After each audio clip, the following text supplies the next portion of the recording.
ओम गण गणपताय नमः। प्रेम से बोलो गौरी शंकर पुत्र गणेश भगवान की जय।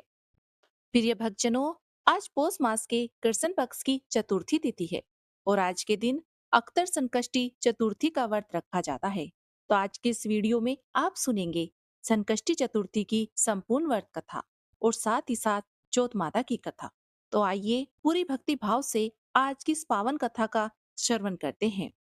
एक समय युधिष्ठिर महाराज ने भगवान श्री कृष्ण से यह प्रश्न किया कि हे प्रभु, देव गणेश पूजन का क्या विधान है? किस तिथि को पूजा करने से वे सिद्धि देते हैं? फिर भगवान श्री कृष्ण बोले, हे महाराज, एक समय देवी पार्वती ने भी यही प्रश्न गणेश जी से किया था। उसी मैं तुमसे कहता हूँ, तुम ध्यान से सुनो। एक समय देवी पार्वती ने भी यही प्रश्न गणेश जी से किया था। उसे मैं तुमसे कहता हूँ, ध्यान से सुनो। पार्वती जी ने भगवान श्री गणेश से पूछा, हे पुत्र, पौष मास में किस गणेश की पूजा किस तरह करनी चाहिए? उस दिन क्या भोजन करना चाहिए? उसे आप संक्षेप में बताइए। तब श्री गणेश जी ने कहा, हे महादेवी, पौष की चतुर्थी विघ्न नाशनी होती है।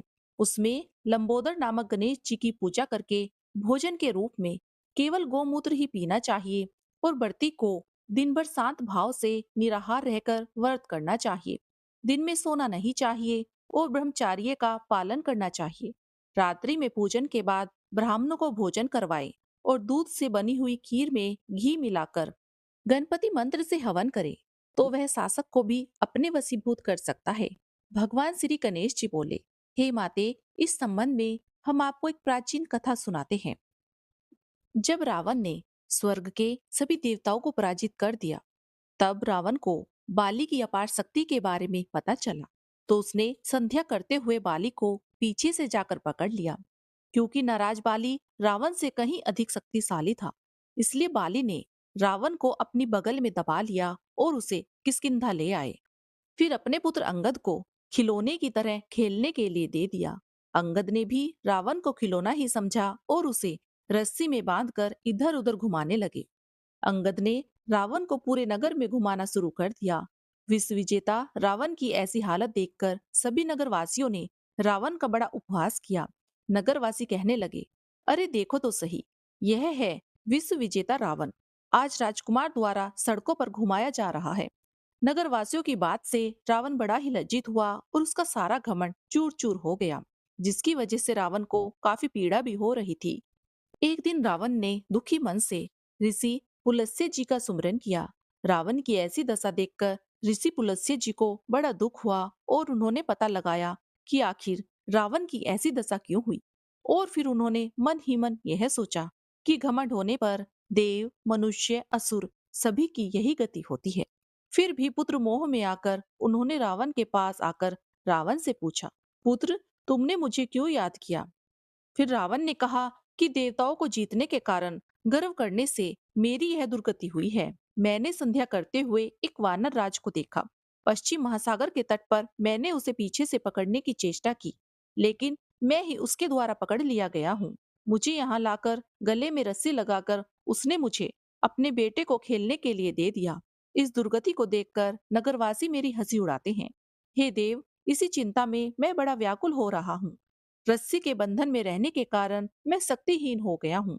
हे नाथ, अब मैं क्या करूं? मेरे जैसा आपके वंश में कोई दूसरा कुल कलंकी नहीं है। अब आप ही मेरी रक्षा कर सकते हैं।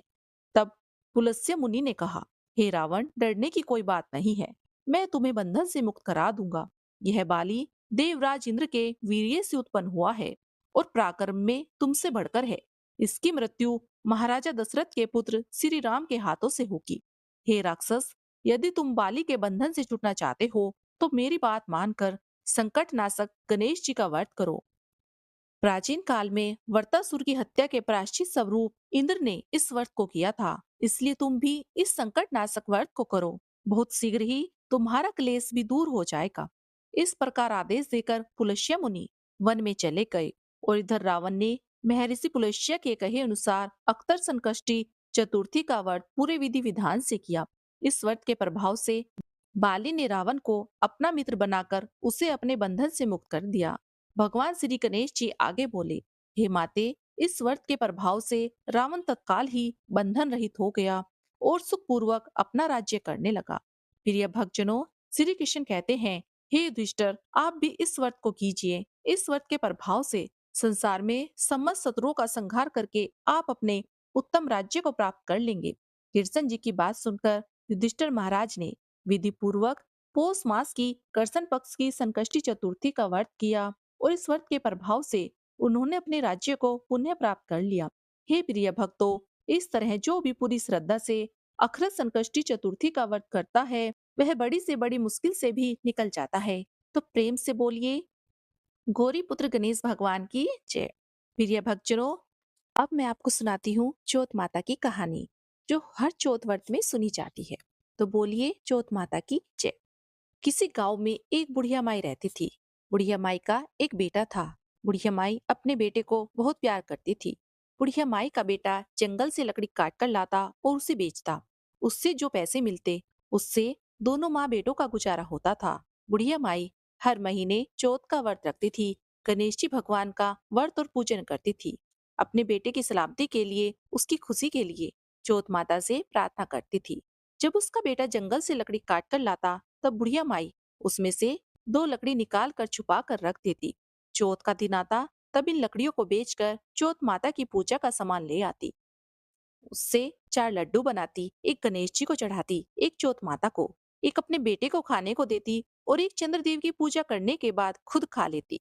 बस इसी तरह से दोनों माँ बेटों के दिन गुजर रहे थे।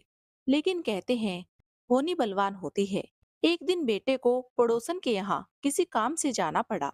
उस दिन गणेश चौथ का दिन था। पड़ोसन को देखा तो वह चूरमा बना रही थी।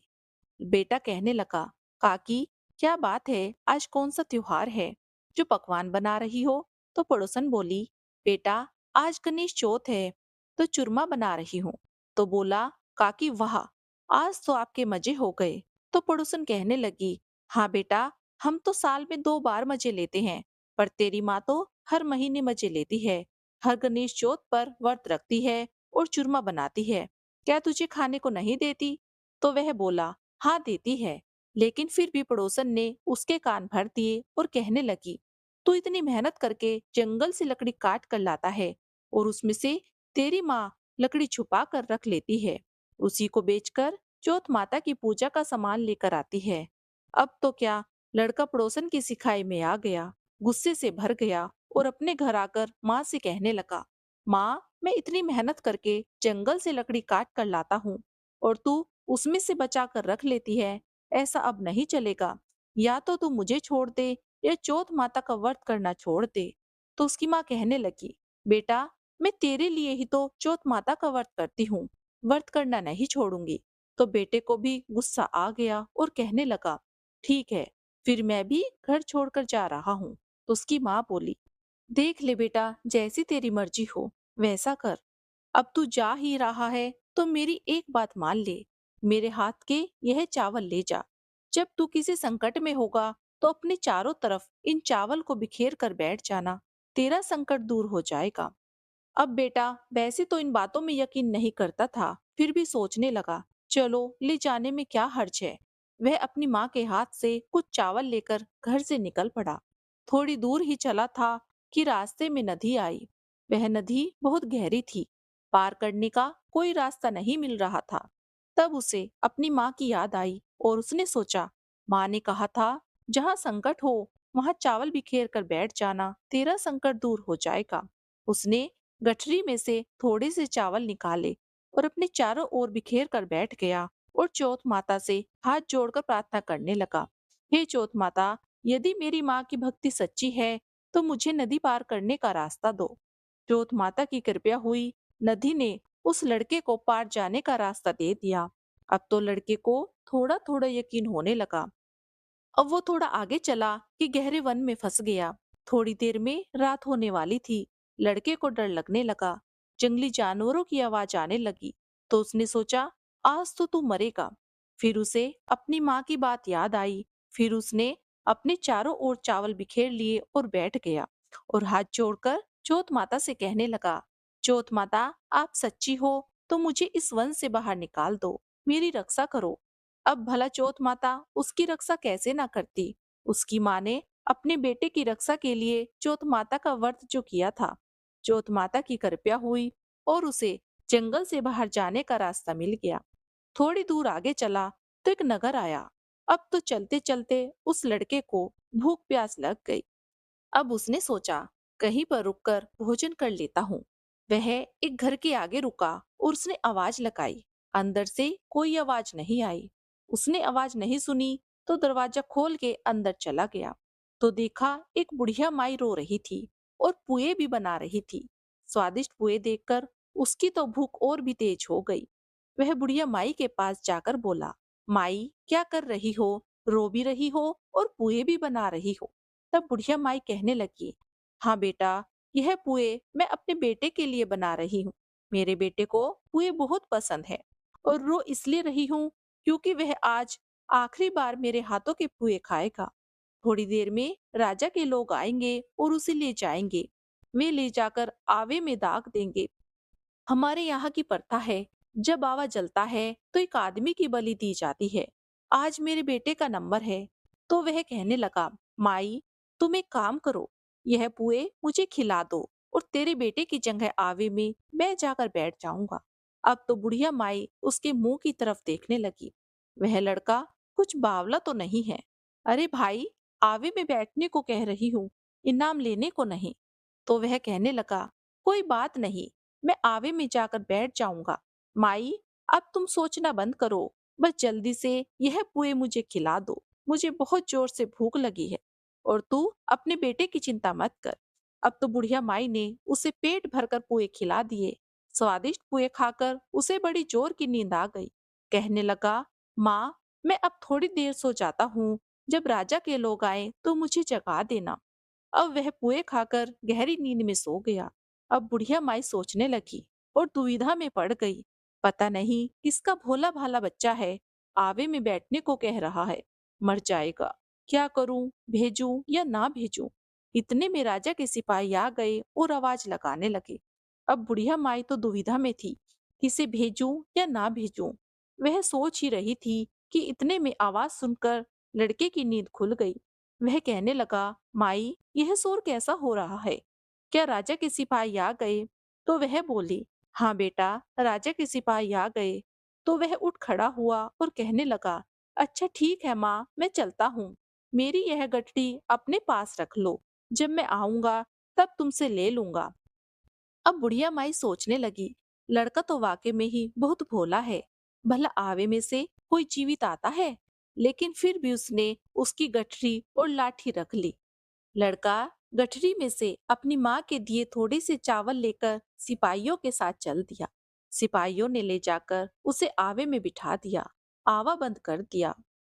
अंदर लड़का अपनी माँ की दिए हुए चावल अपने चारों ओर बिखेर कर बैठ गया।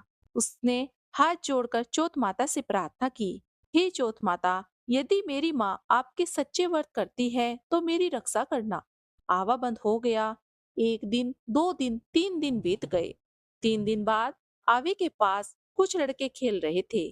खेल खेल में आवे पर उठाकर कंकर मारने लगे। जैसे ही उन्होंने आवे पर कंकर मारे, अंदर से आवाज आई, अरे भाई कौन है? जाकर राजा से कह दो, उनका आवा पक गया। अब लड़कों ने जब यह आवाज सुनी तो डर गए और जाकर उन्होंने अपने घर में बताया। घर वालों ने राजा को जाकर बताया। राजा को यकीन नहीं हुआ। राजा कहने लगा, आवा तो 6 महीने में पकता है, 3 दिन में भला कैसे पक सकता है? फिर भी राजा ने अपने सिपाही भेजे। सिपाहियों ने आकर देखा तो सचमुच आवा पक गया था। बर्तन निकालने लगे। जैसे ही बर्तन निकालने लगे, अंदर से फिर आवाज आई, अरे भाई आराम आराम से निकालो। अब तो सिपाही और डर गए। वे अंदर से कैसी आवाज आ रही है पूछने लगे, भाई तुम कौन हो? तो वह बोला, जिसे तुमने आवे के अंदर बिठाया था मैं वही हूँ। अब तो वह और भी डर गए कि वह लड़का तो भूत बन गया। आवे से बर्तन निकाल लिए तो देखा लड़का तो मजे से आराम से बैठा है। अब राजा तक यह बात पहुंची तो राजा वहां आए और लड़के से सब बात पूछी कि तुम जिंदा कैसे बच गए। तब उसने कहा, मेरी माता चौथ माता का व्रत करती है और पूजा करती है, उन्हीं के प्रताप से मैं जिंदा बच गया। राजा बोला, मैं नहीं मानता, साबित करके दिखाओ। एक घोड़े पर तू बैठ, एक पर मैं बैठूंगा। तेरे हाथ में हथकड़ी लगवा दूंगा।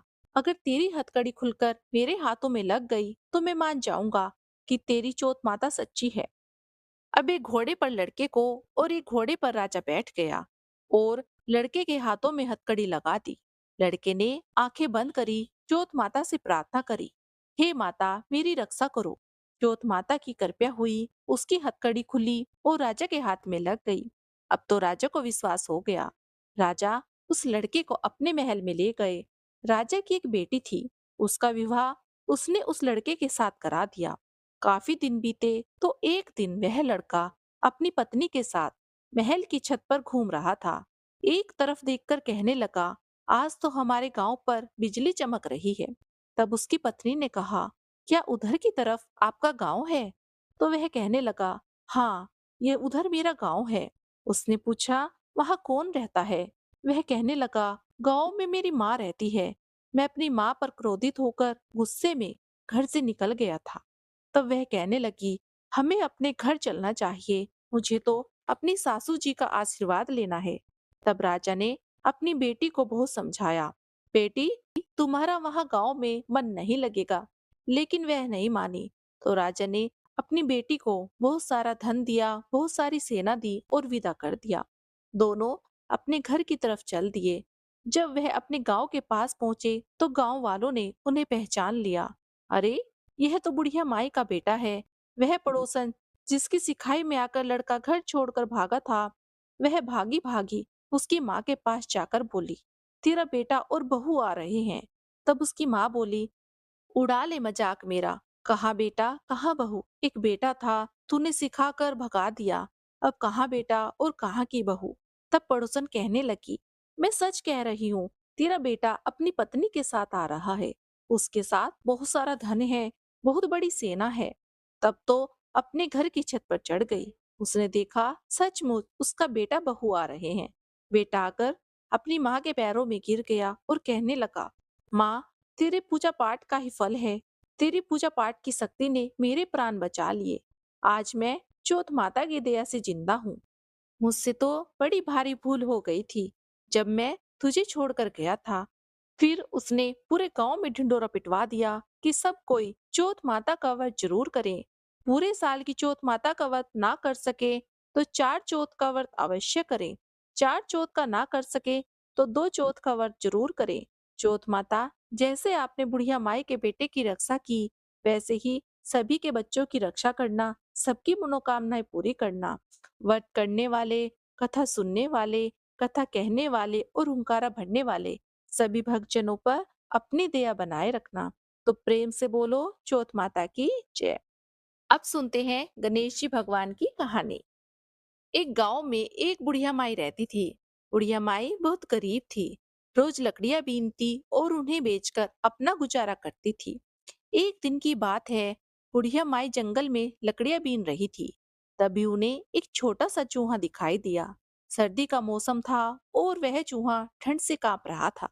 बुढ़िया माई को उस पर दया आ गई। वह उसे लेकर अपने घर आ गई। घर आकर बुढ़िया माई ने चूहे की बहुत देखभाल की। उसे रुई में लपेट कर रखा, खाने को दूध रोटी दी। बुढ़िया माई के साथ ही अब वह चूहा रहने लगा। बुढ़िया माई के कोई संतान नहीं थी, तो बुढ़िया माई उससे बेटे की तरह प्रेम करने लगी। उन्होंने चूहे का नाम मूसा रख दिया। धीरे धीरे पूरे गांव वालों को पता चल गया कि मूसा नाम का बुढ़िया माई का एक बेटा है। समय बीतने लगा। एक दिन की बात है, उस गांव के राजा के लड़के का विवाह था। पूरे गांव में से प्रत्येक घर से एक व्यक्ति बारात में जा रहा था। तो पड़ोसन पूछने लगी, बुढ़िया माई, तुम्हारे घर से राजकुमार की बारात में कौन जाएगा? तो वह कहने लगी, मेरा तो मूसा के अलावा कोई नहीं है। मेरे घर से तो मूसा ही बारात में जाएगा। आप सभी मेरे बेटे का ध्यान रखना और इसे अपने साथ लेकर जाना। जब विवाह का दिन आया तो बारात में गांव वालों के साथ उसका बेटा मूसा भी गया। बारात पड़ोसी गांव में पहुंच गई। वहां सारे बाराती तालाब में स्नान करने लगे। तो एक तरफ मूसा भी स्नान करने लगा। तालाब के सामने ही राजा जी का महल था। महल के झरोके से राजकुमारियां बारातियों को देख रही थी। वह सभी बारातियों के साथ मूसे को भी देखने लगी। एक चूहे को इस तरह से स्नान करते देखकर वह बड़ी हैरान हुई। शाम को राजकुमार की बारात सज धज कर बैंड बाजों के साथ जब महल में पहुंची और वरमाला के समय राजकुमारी को लेने उसकी सखियां गई, तो वरमाला में राजकुमारी नहीं आई। दुल्हन के माता पिता को बड़ी चिंता हुई। उन्होंने सेविकाओं को भेजा और राजकुमारी को बुलवाया, लेकिन उन सेविकाओं के साथ भी राजकुमारी नहीं आई। अब मुहूर्त का समय निकला जा रहा था, तो पंडित जी बोले, दुल्हन को जल्दी बुलाओ, मुहूर्त का समय निकला जा रहा है। आखिर में राजा रानी खुद उसे बुलाने गए, तो राजकुमारी कहने लगी, मैं तो इस राजकुमार से विवाह नहीं करूंगी। यह सब सुनकर तो माता पिता को बड़ी चिंता होने लगी। वे पूछने लगे, क्या बात है बेटा? तब वह बोली, बारात में एक मूसा आया है, मैं तो उसी के साथ विवाह करूंगी। अब राजा रानी ने राजकुमारी को बहुत समझाया कि मूसा तो एक गरीब बुढ़िया का बेटा है, तुम वहां जाकर कष्ट में रहोगी। पर राजकुमारी नहीं मानी। अब राजा रानी अपनी बेटी की जिद के आगे कुछ नहीं कर पाए। उन्होंने उस राजा को, जो अपने बेटे का विवाह करने के लिए बारात लेकर आया था, उसे बुलाया और सारी बात बताकर अक्षमा याचना की। दूल्हे सहित पूरी बारात बिना कुछ खाए पिए नाराज होकर वहां से चली गई। राजा ने राजकुमारी का विवाह मूसे से करवा दिया। उधर बारात जब गांव में आई, तो बुढ़िया माई ने गांव वालों से पूछा, तुम सब तो आ गए हो, लेकिन मूसा कहाँ है? तो एक व्यक्ति बोला, बूढ़ी माई, तुम्हारे मूसे का विवाह तो राजकुमारी से हो गया। वह तुम्हारे लिए बहू के साथ साथ बहुत सारा धन लाता होगा। तुम तो अपने बहू के स्वागत की तैयारी करो। बुढ़िया माई ने अपनी झोपड़ी को लीपा पोता, सुंदर मंडप बनाए, गुड़ की लपसी बनाई, सारे गांव की औरतों को बुलवाया, झोपड़ी में मंगल गीत गवाए। तभी मूसा रथ पर राजकुमारी के साथ बैठा हुआ धन दौलत लेकर आ गया। बुढ़िया माई ने बहू का गृह प्रवेश करवाया, सभी को गुड़ बंटवाया। अब बुढ़िया माई का जीवन तो खुशी से भर गया। बहू के साथ वह खुशी खुशी रहने लगी। एक दिन की बात है, बहू ने सोचा, मुझे अपनी सासू माँ को भगवान गणेश जी के दर्शन करवाने चाहिए। इन्हें तो पता भी नहीं, यह मूसा तो साक्षात गणेश जी हैं। मूसा रोज की तरह अपनी खोल उतार कर जब नहाने लगा, तो बहू ने सासू माँ से कहा, सासू माँ, आपका बेटा मूसा नहा रहा है, आप इसकी खोल जला दो। तो सास बहू से कहने लगी, मैं इसकी खोल जला दूंगी तो मेरा बेटा मूसा क्या पहनेगा? बहू बोली, माँ जी, जैसा मैं कह रही हूँ आप वैसा ही कर दो। अब सास ने बहू की बात मानकर मूसे की खोल को जला दिया। नहाने के बाद मूसा ने जब अपनी खोल मांगी, तो बहू ने कहा, आप जैसे भी हैं वैसे ही बाहर आ जाओ, और जैसे दर्शन मैंने आपके विवाह वाले दिन किए थे, वैसे ही दर्शन आप अपनी माँ को भी करवाओ। तब मूसा यानी गणेश जी बाहर आ गए और उन्होंने बुढ़िया माई को अपने साक्षात दर्शन दिए। बुढ़िया माई तो गणेश जी के दर्शन पाकर धन्य हो गई। हे गणेश जी भगवान, जैसे आपने बुढ़िया माई पर कृपया करी, वैसे ही कथा कहने वाले, सुनने वाले सभी भक्तों पर बनाए रखना, सबकी मनोकामनाओं को पूरी करना। तो प्रेम से बोलिए गणेश जी भगवान की जय। अब सुनते हैं हर कथा के साथ सुनी जाने वाली गणेश जी भगवान की खीर वाली कहानी। एक दिन की बात है, गणेश जी एक छोटे से बालक का रूप बनाकर चिमटी में चावल और चमचे में दूध लेकर निकले। हर किसी से कहने लगे, कोई मेरी खीर बना दो, कोई मेरी खीर बना दो। सभी लोग हंसने लगे और कहने लगे, भला इतने से चावल और दूध से भी कोई खीर बनती है? वहां एक बुढ़िया माई बैठी थी, तो उनसे गणेश जी कहने लगे, माई मेरी खीर बना दो। तो बुढ़िया माई कहने लगी, अच्छा बेटा ठीक है, मैं तेरी खीर बना देती हूँ। वह गैस पर छोटा सा बर्तन चढ़ाने लगी, तो गणेश जी बोले, दादी माँ, छोटी सी भिगोनी मत चढ़ाओ, तुम्हारे घर में जो सबसे बड़ा बर्तन हो वही चढ़ा दो। अब बुढ़िया माई ने सबसे बड़ा बर्तन चढ़ा दिया। जैसे ही दूध चावल डाले, तो वह देखती रह गई। जो थोड़े से चावल और दूध थे, उनसे तो वह पूरा भिगोना भर गया। अब गणेश जी बोले, माँ मैं नहा कर आता हूँ। ऐसा कहकर वह नहाने चले गए और इधर खीर तैयार हो गई। बुढ़िया माई के पोते पोती खीर खाने के लिए रोने लगे, तो बुढ़िया माई ने उसमें से थोड़ी सी खीर रख ली और आओ गणेश जी भोग लगाओ ऐसा कहकर चूल्हे में थोड़ी सी खीर डाल दी और कटोरी भर भर कर बच्चों को खीर दे दी। बुढ़िया माई की पड़ोसन ऊपर से देख रही थी। बुढ़िया माई ने सोचा इसे खीर ना दी तो चुगली कर देगी। उसने एक कटोरा भरकर खीर उसे भी दे दी। बेटे की बहू ने चुपके से एक कटोरा खीर खाई और कटोरा चक्की के नीचे छुपा दिया। अभी तक गणेश जी नहाकर नहीं आए थे। अब तो बुढ़िया माई को भी भूख लगने लगी। उसने भी एक कटोरा खीर का भरा और किवाड़ के पीछे बैठकर बोली, गणेश जी भगवान, भोग लगाओ। और ऐसा कहकर उसने खीर खाना शुरू कर दिया। अभी बुढ़िया माई खीर खा ही रही थी कि गणेश जी आ गए। गणेश जी को देखते ही बुढ़िया माई बोली, आजा बेटा, खीर खा लो, मैं तो तेरी राह देख रही थी। गणेश जी बोले, माँ, मैंने तो खीर पहले ही खा ली। बुढ़िया माई बोली, तूने खीर कब खाई? गणेश जी बोले, जब तेरे पोते पोती ने खाई तब मैंने खीर खाई, जब तेरी पड़ोसन ने खाई तब खाई, जब तेरी बहू ने खाई तब भी खाई, और अब तूने खाई तो मेरा पेट पूरा भर गया। बुढ़िया माई बोली, बेटा, तेरी सारी बात सच है, पर बहू बिचारी का नाम मत लो। वह तो सुबह से काम में लगी है, उसने भला खीर कब खाई? गणेश जी बोले, चक्की के नीचे देखो, झूठा कटोरा पड़ा है। तूने तो कम से कम मेरा भोग लगाया, वह तो बिना भोग लगाए ही खा गई। बुढ़िया माई बोली, बेटा, घर की बात है, घर में रहने दो। अब बताओ, बची हुई खीर का मैं क्या करूं? तो गणेश जी बोले, सारी नगरी जिमा दो। अब बुढ़िया माई ने पूरी नगरी जिमा दी, पर खीर का बर्तन तो पूरा का पूरा भरा रहा। अब राजा को पता लगा तो बुढ़िया को बुलवाया और कहने लगा, क्यों री बुढ़िया, ऐसा बर्तन तेरे घर में अच्छा नहीं लगता, इसे हमें दे दो। बुढ़िया माई बोली, राजा जी आप ले लो। राजा ने खीर का बर्तन महल में मंगवा लिया। महल में आते ही खीर में कीड़े मच्छर बिच्छू पड़ गए, उसमें से बदबू आने लगी। यह देखकर राजा बुढ़िया से बोले, बुढ़िया माई, तू अपना खीर का बर्तन वापस ले जा, यह बर्तन हम तुझे ही देते हैं। तो बुढ़िया माई बोली, राजा जी आप देते तो पहले ही देते, यह बर्तन तो मुझे गणेश जी ने दिया है। अब बुढ़िया माई खीर का बर्तन वापस ले आई। जैसे ही झोपड़ी में खीर आई, वह फिर से सुगंधित खीर बन गई। घर आकर बुढ़िया माई ने गणेश जी से पूछा, इस बची खीर का क्या करूं? तो गणेश जी बोले, झोपड़ी के कोने में गड्ढा खोद के दबा दो। सुबह ही जंगा खोदोगी तो वहां से धन के भरे हुए 2 घड़े मिलेंगे। और ऐसा कहकर गणेश जी जाने लगे। तो बुढ़िया माई बोली, इतना धन इस छोटी सी झोपड़ी में कैसे रखूंगी? तो गणेश जी ने झोपड़ी को लात मारी तो बड़ा महल बन गया। बुढ़िया माई बोली, इसमें रहने के लिए भी तो कोई चाहिए। तो गणेश जी बोले, आंखें बंद करो। बुढ़िया माई ने आंखें बंद करी तो उसका पूरा परिवार हो गया। अब बूढ़ी माई ने गड्ढा खोद के खीर दबा दी। सुबह बहू फावड़ा लेकर घर खोदने लगी, कुछ नहीं मिला तो बहू बोली, सासू जी तुम्हारे गणेश जी तो झूठे हैं। सास बोली, मेरे गणेश जी झूठे नहीं हो सकते, ला मैं देखूं। तो वह जैसे ही देखने चली तो टन टन करते 2 घड़े मिल गए। तो बहू कहने लगी, सासू जी गणेश जी तो सच्चे हैं।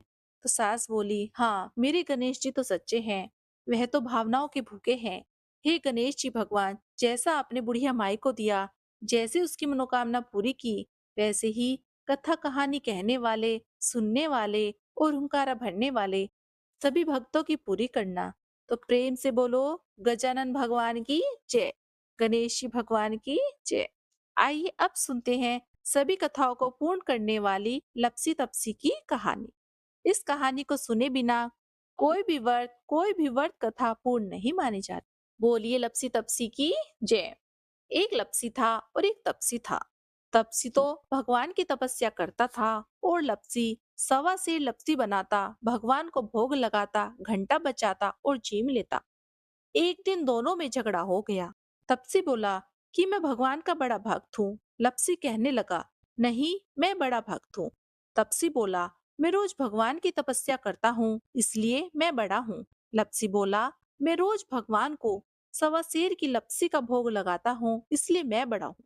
दोनों आपस में झगड़ रहे थे। तभी नारद जी वहां से गुजरे तो दोनों को झगड़ते देखा तो पूछने लगे, भाई क्यों झगड़ रहे हो? तब दोनों ने अपनी अपनी बात नारद जी को बता दी। नारद जी बोले, तुम लोग आपस में झगड़ा मत करो, तुम दोनों में से कौन बड़ा है इस बात का फैसला मैं कर दूंगा। अगले दिन सुबह सुबह लपसी और तपसी दोनों नहा कर आ रहे थे। नारद जी ने दोनों के रास्ते में सवा सवा करोड़ की अंगूठी रख दी। तपसी ने अंगूठी देखी तो उसने तुरंत उठा ली। इतनी कीमती अंगूठी देखकर उसके मन में लालच आ गया। सोचने लगा, इतनी कीमती अंगूठी है, इसे बेचूंगा तो बहुत सारे पैसे मिलेंगे। उन पैसों से एक बहुत बड़ा यज्ञ करूंगा और अपने आप को बड़ा साबित कर दूंगा।